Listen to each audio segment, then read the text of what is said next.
New to electric skateboards and don't want to shell out the cash for something like a boosted board?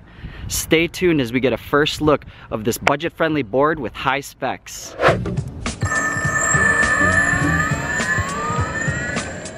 What's up, you skaters? It's Neil with Big Kids, and on this channel we talk about DIY tips, vendors, and the electric skateboard community. If you're new here, please consider subscribing to see more videos just like this one. And don't forget to check the show notes below for any links that I leave in the description. In this video, we're gonna take a first look at HugerTech's Indiegogo offerings, the racer board and the travel board. Let's get into it.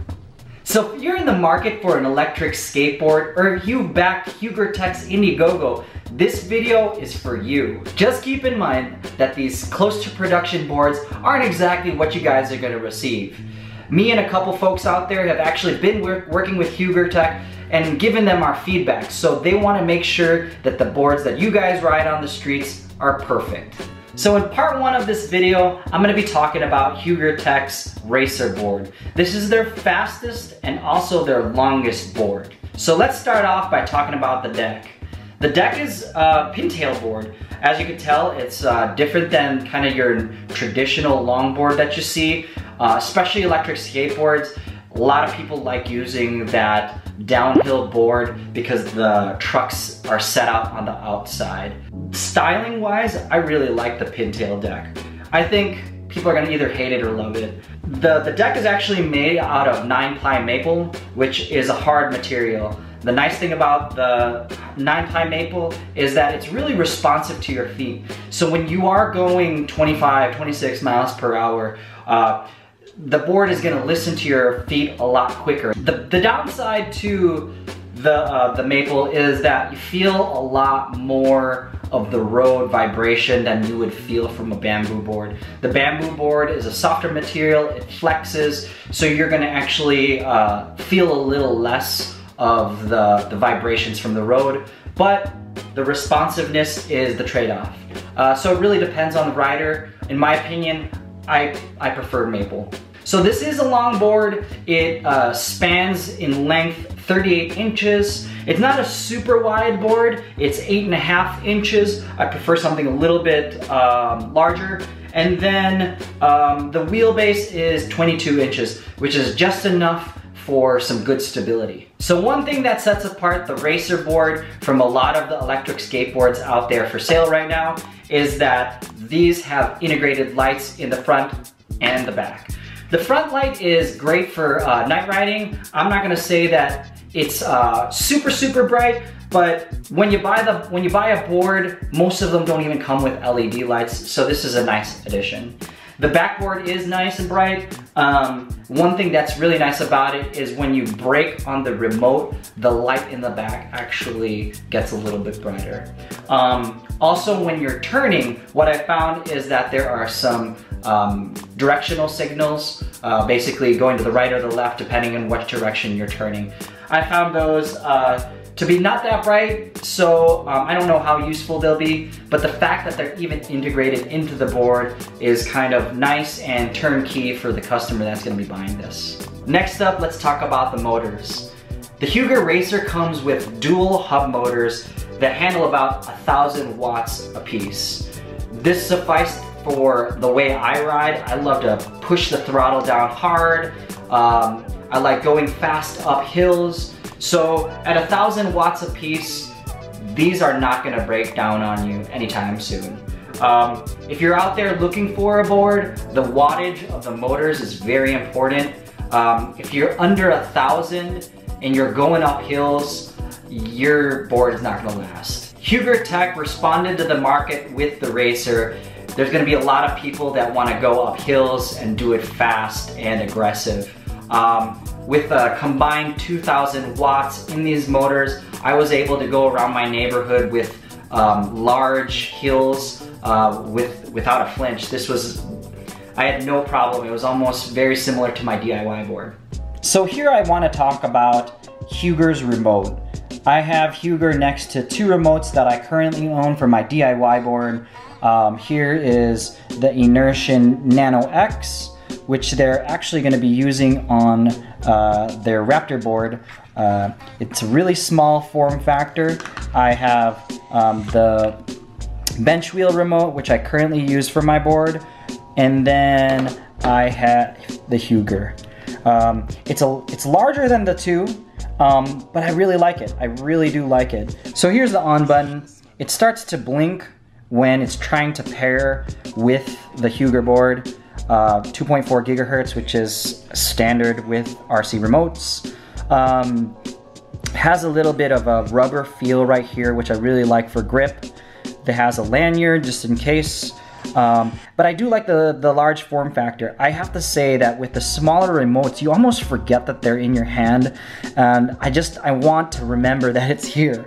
The position is very ergonomical compared to this one right here. My thumb needs to be really cocked right here like that.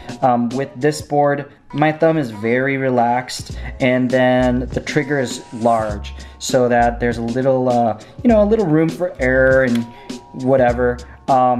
Right here is an indicator, LED indicator for the board's battery life. So it tells you when you're about to run out of battery. And I found that this to be pretty accurate. There's actually a button right here that you can't see. It's pretty hidden, but it's a cool little secret. Huger has a horn that you can actually change within the app. The sound of the horn can be changed, and this controls it right here. Two toggle switches. One is for forward, one is for backward. So you just don't go backward by pressing back. You actually have to toggle to backward to go backwards. I don't actually use backwards, so it's not a big deal. And then they have the two modes, beginner and then expert. And I always suggest to try beginner, even if you are, used to riding boards, electric skateboards, until you get used to, a new board. But other than that, I give this as a 10 out of 10. I love this remote. I wish I could actually use it with mine. Let's check out what's under the hood. Right here is an aluminum enclosure under the deck. It's really nice and sleek design. There's a Huger logo right here, and it encloses the swappable battery as well as the electronics like the BMS and the electronic speed control and things that control the light.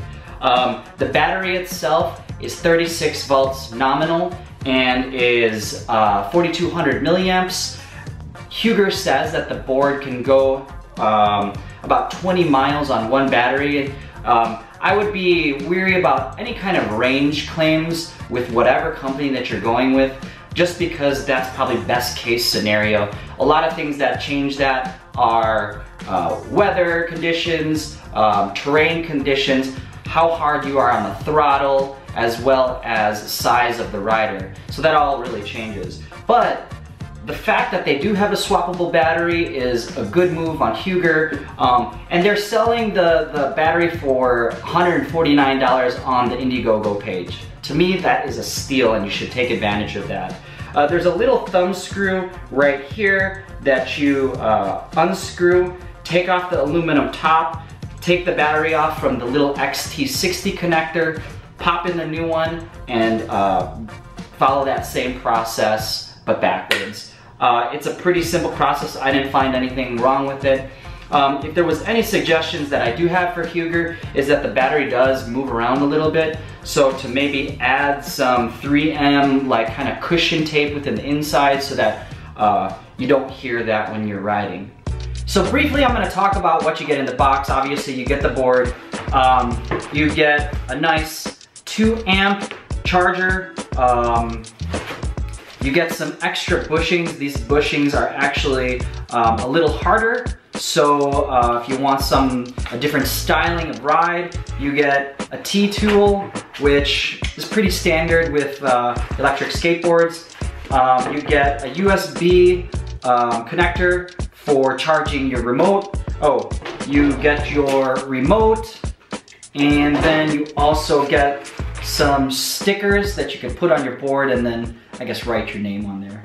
Thanks for checking out this video. Hopefully I was able to help you guys weigh out the pros and the cons of the Huger Racer board. If you want to see more, please consider subscribing to Big Kids or check me out on Instagram. Also, click the link above to my friend Jonathan at Tech on a Budget, who's going to be doing the second part of this review on the travel board from Huger.